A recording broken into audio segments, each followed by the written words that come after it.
हरे कृष्णा। आइए आज हम गीता जी के दूसरे अध्याय के 7वें श्लोक की विस्तृत व्याख्या करेंगे।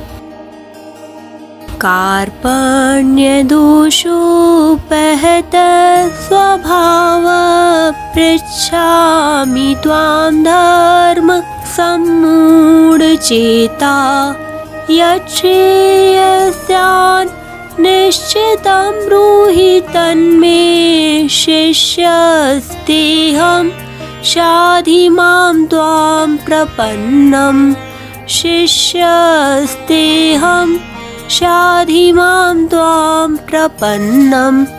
अर्थात कायरता रूप दोष से तिरस्कृत स्वभाव वाला और धर्म के विषय में मोहित अंतःकरण वाला मैं आपसे पूछता हूँ कि जो निश्चित कल्याण करने वाली हो वह बात मेरे लिए कहिए। मैं आपका शिष्य हूँ, आपके शरण हुए मुझे शिक्षा दीजिए। व्याख्या है, कार्पण्य दोषोपहत स्वभाव पृच्छामि त्वां धर्म सम्मूढचेता। अर्थात यद्यपि अर्जुन अपने मन में युद्ध से सर्वथा निवृत्त होने को सर्वश्रेष्ठ नहीं मानते थे, तथापि पाप से बचने के लिए उनको युद्ध से उपराम होने के सिवाय कोई दूसरा ऑप्शन भी नहीं मिल रहा था। इसलिए वे युद्ध से उपराम होना चाहते थे और उपराम होने को गुण ही मानते थे, कायरता रूप दोष नहीं।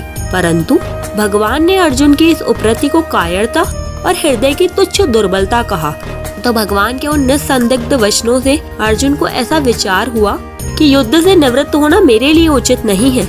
यह तो एक तरह की कायरता ही है जो मेरे स्वभाव के बिल्कुल विरुद्ध है, क्योंकि मेरे क्षात्र स्वभाव में दीनता और पलायन, पीठ दिखाना, ये दोनों ही नहीं है।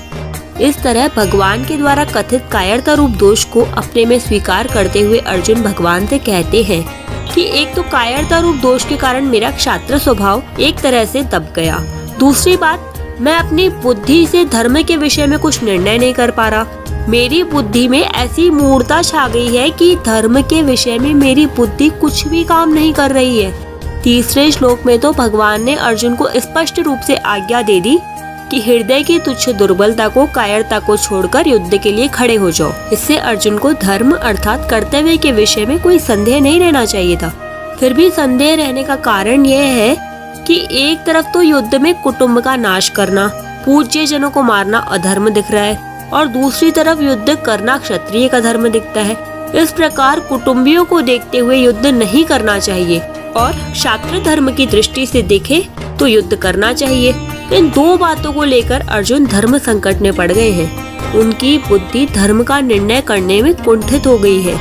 ऐसा होने पर अभी इस समय मेरे लिए खास कर्तव्य क्या है, मेरा धर्म क्या है, इसका निर्णय कराने के लिए वे भगवान से पूछते हैं। यच्छ्रेयस्यान् निश्चितं ब्रूहि तन्मे।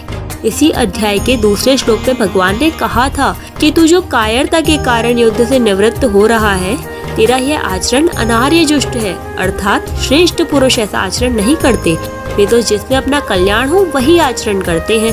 यह बात सुनकर अर्जुन के मन में आया कि मुझे भी वही करना चाहिए जो श्रेष्ठ पुरुष करते हैं। इस प्रकार अर्जुन के मन में कल्याण की इच्छा जागृत हो गई और उसी को लेकर वे भगवान से अपने कल्याण की बात पूछते हैं कि जिससे मेरा निश्चित कल्याण हो जाए, ऐसी बात मेरे से कहिए। अर्जुन के हृदय में विषाद की हलचल होने से और अब यहाँ अपने कल्याण की बात पूछने से यह सिद्ध होता है कि मनुष्य जिस स्थिति में है उसी स्थिति में वह संतोष करता है तो उसके भीतर अपने असली उद्देश्य की जागृति नहीं होती। वास्तविक उद्देश्य कल्याण की जागृति तभी होती है जब मनुष्य अपनी वर्तमान स्थिति से असंतुष्ट हो जाए, उस स्थिति में रह न सके। शिष्यस्तेहम। अपने कल्याण की बात पूछने पर अर्जुन के मन में यह भाव पैदा हुआ कि कल्याण की बात तो गुरु से पूछी जाती है, सारथी से नहीं पूछी जाती। इस बात को लेकर अर्जुन के मन में जो रथीपन का भाव था, जिसके कारण वे भगवान को यह आज्ञा दे रहे थे कि हे अच्युत, मेरे रथ को दोनों सेनाओं के बीच में खड़ा कर दीजिए, वह भाव मिट जाता है और अपने कल्याण की बात पूछने के लिए अर्जुन भगवान के शिष्य हो जाते हैं और कहते हैं कि महाराज, मैं आपका शिष्य हूँ, शिक्षा लेने का पात्र हूँ, आप मेरे कल्याण की बात कहिए। शाधि मां त्वां प्रपन्नम। गुरु तो उपदेश दे देंगे, जिस मार्ग का ज्ञान नहीं उसका ज्ञान करा देंगे, पूरा प्रकाश दे देंगे, पूरी बात बता देंगे, पर मार्ग पर तो स्वयं शिष्य को ही चलना पड़ेगा। अपना कल्याण तो शिष्य को ही करना पड़ेगा।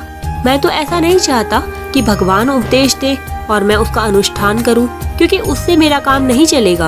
अतः अपने कल्याण की जिम्मेवारी मैं अपने पर क्यों रखूं? गुरु पर ही क्यों न छोड़ दूं? जैसे केवल माँ के दूध पर ही निर्भर रहने वाला बालक बीमार हो जाए तो उसकी बीमारी दूर करने के लिए औषधि स्वयं माँ को खानी पड़ती है, बालक को नहीं। इसी तरह मैं भी सर्वथा गुरु की शरण हो जाऊं, गुरु पर ही निर्भर हो जाऊं, तो मेरे कल्याण का पूरा दायित्व गुरु पर ही आ जाएगा। स्वयं गुरु को ही मेरा कल्याण करना पड़ेगा। इस भाव से अर्जुन कहते हैं कि मैं आपकी शरण हूँ, मेरे को शिक्षा दीजिए।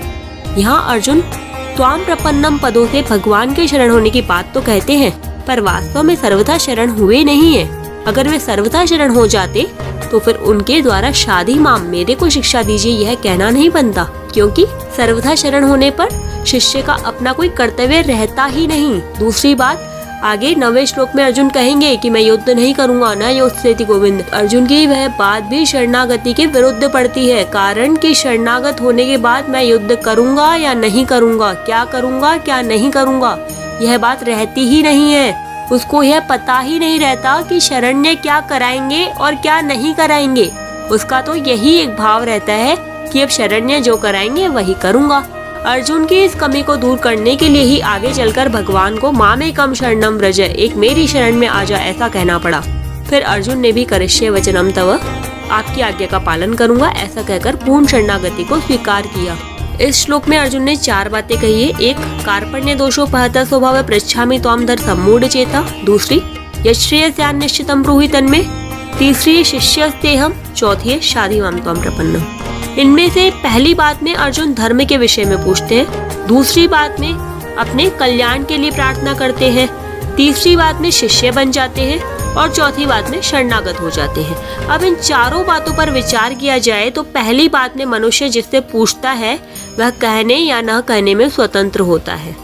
दूसरी में जिससे प्रार्थना करता है उसके लिए कहना कर्तव्य हो जाता है। तीसरी में जिसका शिष्य बन जाता है उन गुरु पर शिष्य को कल्याण का मार्ग बताने का विशेष दायित्व आ जाता है। चौथी में जिसके शरणागत हो जाता है उस शरण्य को शरणागत का उद्धार करना ही पड़ता है, अर्थात उसके उद्धार का उद्योग स्वयं शरण्य को करना पड़ता है। इस श्लोक में अर्जुन भगवान के शरणागत तो हो जाते हैं, पर उनके मन में आता है कि भगवान का तो युद्ध कराने का ही भाव है, पर मैं युद्ध करना अपने लिए धर्मयुक्त नहीं मानता। उन्होंने जैसे पहले उत्तिष्ठ कहकर युद्ध के लिए आज्ञा दी, ऐसे ही वे अब भी युद्ध करने की आज्ञा दे देंगे। दूसरी बात, शायद मैं अपने हृदय के भावों को भगवान के सामने पूरी तरह नहीं रख पाया।